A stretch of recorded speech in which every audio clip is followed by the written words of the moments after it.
It's so great that you clicked on this video today for on-camera confidence for marketers because video is such a big issue. And I know a lot of people have absolutely just avoided trying to do any video or have done a little bit of video, maybe a live, and they just are not happy with how it's turned out. And they think that they're not really, hitting the mark with their audience at all, and therefore they don't want to do it. So I'll get questions and issues like it just doesn't feel natural to me, or I don't know where to look, I don't know what to say, this kind of thing. So let's go over a couple things today so that you start feeling a little bit more confident in things and that you know what to do when you start practicing. And that is the answer, by the way. You have to practice. You have to practice a lot. So we all were there. So all those videos, at the beginning of somebody's YouTube channel, they're worse, right, than they were as things go along. Or, the ones that end up in the can and don't even end up anywhere. So it takes work definitely to be able to get there. But let me go through some feedback so that you at least feel confident, hopeful, and encouraged to be able to set yourself up and do some of the work so that you can practice in a good way. And at least you know what you're trying to do in a better shape and form, okay? So we know video is not going anywhere. Video actually is, the highest converting media out there. It shows your authenticity. It helps showcase your expertise. You know that old saying, to know, like, and trust? Not sure I agree with all three, but the know part is, of course, really important, right? I mean, you had to get to know somebody, you have to find them in order to get to know them. So, your marketing and promotional work is really important. Part of getting to someone to get to know you, but video really does that. They get to know how you think, how you speak, how you act, and whether they're comfortable with you, right? The other point that's really important is trust. And the trust comes from being authentic. Authentic is something that is so important, and you can show this so well with video. So it's everything from eye contact, which I'm making with the camera right now. And if I wasn't and I was checking my notes, it would be a different authenticity if I'm looking down and not paying attention to you. So authenticity is crucial. The like part, I don't know. It's part of the equation, but to be honest, we all had teachers that we learned extremely valuable things from that we didn't really like, right? Or lessons that we hear when our parents wah, wah, wah, that we don't like. So the like part, I don't know. But the problem with that saying and why I bring this up is because I think people really want to be liked on their video. And I'm just making that point a little extreme to kind of show you that it really doesn't matter. It doesn't matter if people like you. They have to know you and they have to trust that you're going to solve their problem. You want them to say, I want this person to help me. And that's it. So, maybe that gives you a little bit of space to relax about the like part. That's always nice, but, not necessarily the most crucial piece. But I think that this beginning is important and, of what I've talked about because you need to get your mindset in the right place, right? We're here and doing these kinds of videos and we're talking about, business and business training and either coaching calls or doing some consulting or speaking. You're helping people. And that's why we're doing this. I mean, I'm here today to help you, to serve you, to encourage you. It's not about me. It's not about how I look, what I'm doing. It is about you. It's about that I deliver to you something of value. And that's the same thing that you're doing for your clients. So if you can get out of the point that it doesn't matter whether they like you and it doesn't matter what you think about you, it matters that you deliver something that's authentic, that people can like and trust and take action on, and that helps them, right? So don't worry about this camera shy part. You'll get over that with your practice, right? And I will go through now some real tactical kind of stuff, right? Because I'm really good. I like this practical life skill stuff. So the practical skills, let's do the tech first because tech is what holds people back. They think they need lighting. They don't have the right camera. They don't have, the right equipment. So let me tell you a little bit about my setup, okay? I happen to prefer a laptop over a phone, but you can use anything. You don't need a fancy camera of any sort. Just I use the camera that's on my laptop. And I make sure that I lift my laptop. You definitely need to lift it. I'll show you. You don't want to look up, and it's not the distance. You look up, it's a bad angle for you, for your face, and it doesn't deliver that contact. You want to have the eye contact level with the camera. And then you can choose how much of you to show. Okay, so you want to frame yourself in that way. I hope that makes sense. And so the tech that you need is a bunch of books. That's what my laptop is on. If it's your phone, you can, also balance it on something. Balance it on a box, balance it on something. And so that part's easy, right? Definitely you need lighting. Lighting changes everything, but you don't need anything fancy. So don't get carried away with this. When I started doing this, and I just used a lamp, like literally the lamp that's at my end table. So that is what I used. And you have to play around with where it belongs. It really needs to shine at you from the front angle. So from forward to at you. Usually one side is darker than the other, so you want it on the darker side. Beyond that, you play around with it. You move it around. Now I actually use a little ring light. See? And this is $20 on Amazon. I can put a link if you like, but they are not expensive like they used to be. So you don't need a big light kit or any of this kind of stuff. Let me talk to you about audio because your sound is crucial. You have to have clear sound. So you want no distractions in the background, but you don't need a whole sound setup, right? You can use your voice directly into your phone or your laptop, depending on the quality. You might have a webcam too, right? And which I don't think has audio, but I forgot about that. Some laptops may not have cameras. You can use a webcam. But back to the sound part, right? If I am here and speaking on Zoom calls, or if I'm speaking directly to one person on a consulting call or something, I might be a little bit more forward like this because then it feels like we're sitting at a table and speaking to each other. I choose this, framing for when I'm doing a training because I just think you can hear me better. You see some movements, and because also they're a bit longer than a quick live. The other thing to do is if you're on a really long, especially Zoom call, you might want to be back, right? Or you might need to be taking notes and writing things on papers like I have here, right? So you want to be back and you're just engaging with people this way. That is about the only time you might want to have some additional audio elements. If that's something that you do regularly, I use a little lavalier. It's called a lavalier. It's a little microphone. They are also about $15, $20. Super easy, not a big deal. And then they cover me if I tend to move around.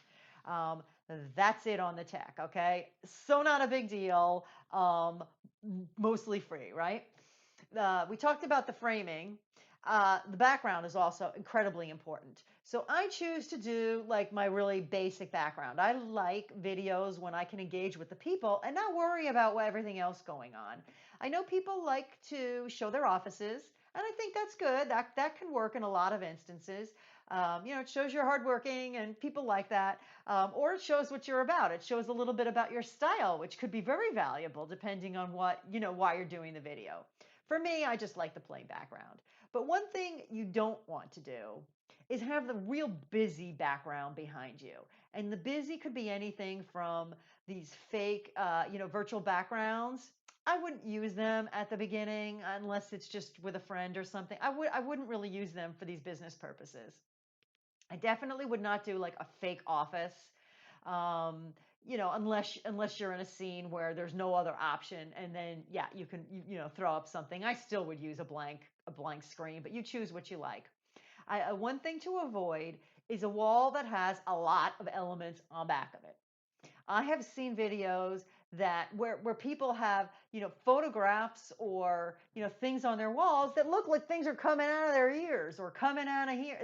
They don't realize that they're framing themselves in in a really odd place. They look like they've got a weird hat on or something, and it's really just, their picture frame behind them. So be aware of all of your surroundings when you decide on this. Now that we've covered all the tech elements, what about you, right? Because you're the big thing on the screen.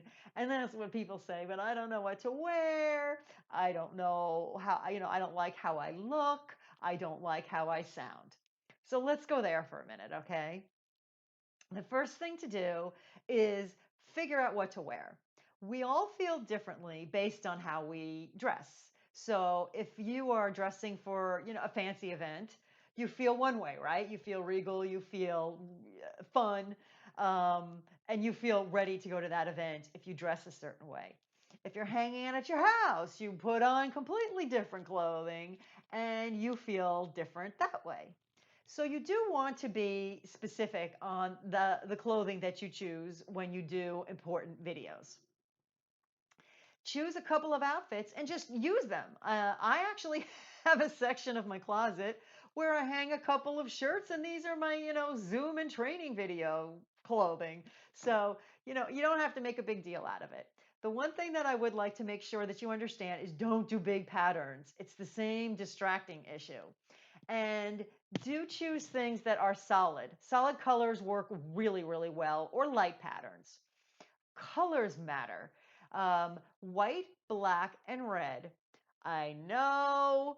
Do not use them.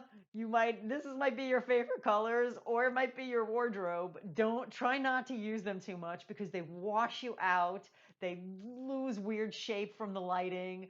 Those are not the best colors. So a brighter color, or even pastels, but a color is better, and just no huge distractions. Okay. So anyway, I think I've made my point. But you can find what will make you feel comfortable. And remember, all that we're talking about are new skills, right? You're learning new skills. Nobody just woke up and was great at doing video. So just realize that you need to, practice at this, right?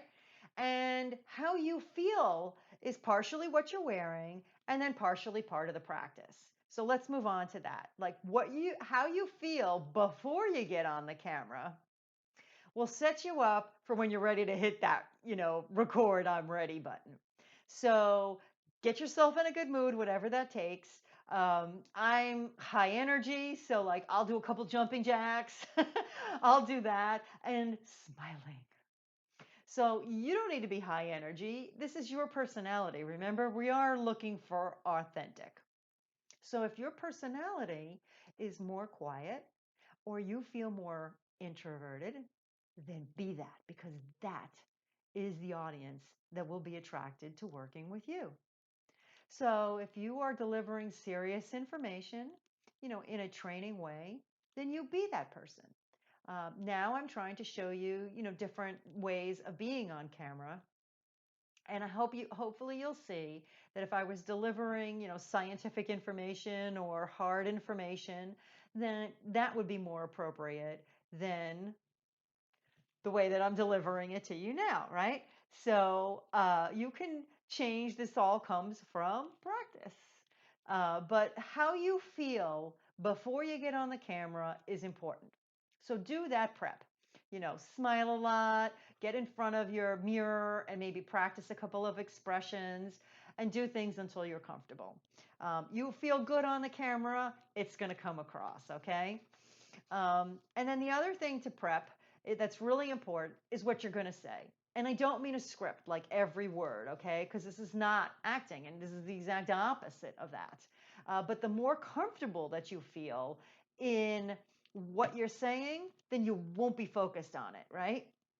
You want to be focused on you delivering great content to the people that you are serving. So you make an outline for sure. Have an outline, even a fun title, a headline will get you in the right mood and will also set the tone, not just for the content itself, but how you feel about the content. So titles are kind of cool. Spend some time on that. And then, have the main sections of what you want to talk about so that you're not just scrambling all over trying to think of what to say. The most important things to do, though, are the beginning and the end. They're called the intro and the outro. And I'm not talking about like the fancy video part with the music and the blah blah, I'm not talking about that. I'm talking about literally when which we didn't even have any of that here, right? I'm talking about when you click that record button and you're ready to go, that you're ready to have something to say. Everybody's nervous, no matter how many times we've done this, at that first second. So have something to say that will just you can flip right into that. And then that will move you into the confidence of the rest of your content. And then the same at the end.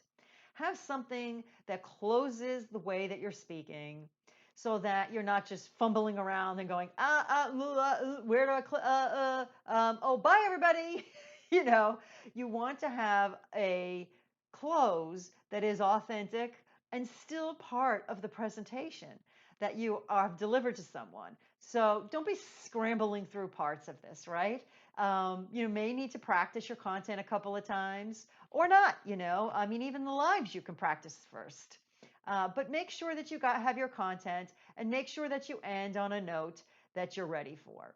And make sure that you're smiling at the beginning, at the end, because those little thumbnails that get captured by the social media or YouTube or wherever you're posting them clips one little frame, and that frame can catch everything, right? That frame will catch the loose hair, the bend in your shirt, or that really awkward pose that you make at some point in the way. So make sure at least at the beginning and at the end that you get yourself a good thumbnail. All right. I think we've covered a lot, and I want to make sure that you keep your eye contact where you are. I did a separate little tutorial, and you see that I flipped on purpose in this video from speaking to you, kind of checking myself and making sure, plus you can't necessarily help the large screen on the laptop that I use. What you could do, if that makes you really uncomfortable looking at yourself, which I understand, and people have said that to me, what can I do? Just take a paper and cover yourself. So that does not change what you are seeing of me, but then I'm not looking at me. The other thing you can do is get a picture of something or put something up by the camera that you look at that instead of the actual little camera light or something, right? So you can play around and trick yourself so that you don't feel awkward about that whole part of it. Because the whole thing is to be you. So we talked at the beginning about the mindset and having the right mindset about this, right? That it is not about you. It is about who you are serving and what you are doing for them. That is the most important thing here. So you need to just get out of yourself and be there authentically, well practiced and confident to be able to speak to the people that you want to serve. I'm here to help you. I hope I delivered some confidence, a little encouragement, some practical tips and ideas today for you to be able to make your practice time more valuable. So take that. You also have some tools, which we talked about, right? The tech is super easy. It's just stuff in your house. So now you have your tools, nothing fancy at all. And you also have some skills. I hope you realize that you had more skills to start than you thought you did, and that you have a really easy way to practice and get yourself to be able to power up those skills. So practice, practice, practice is the way to make this go. And if you'd like to practice, you know that I've got the Facebook group, right, for practical life skills. Please come in there. Let's talk about doing a live in there, or just put yourself up for a practice and say, I'm working on my video marketing. They can be short, they can be longer. You decide, and let me know if you need to talk with me, if you'd like to make some comments. If I missed anything in this video about your own experiences with practicing video, please let me know, and I'll make sure to address your answers and maybe make another video that includes that. But bring your authentic you, to your audience in the best way you can, and just be real, be you, and be your best. Okay, so have an awesome, awesome day, and we'll see you next time. Okay.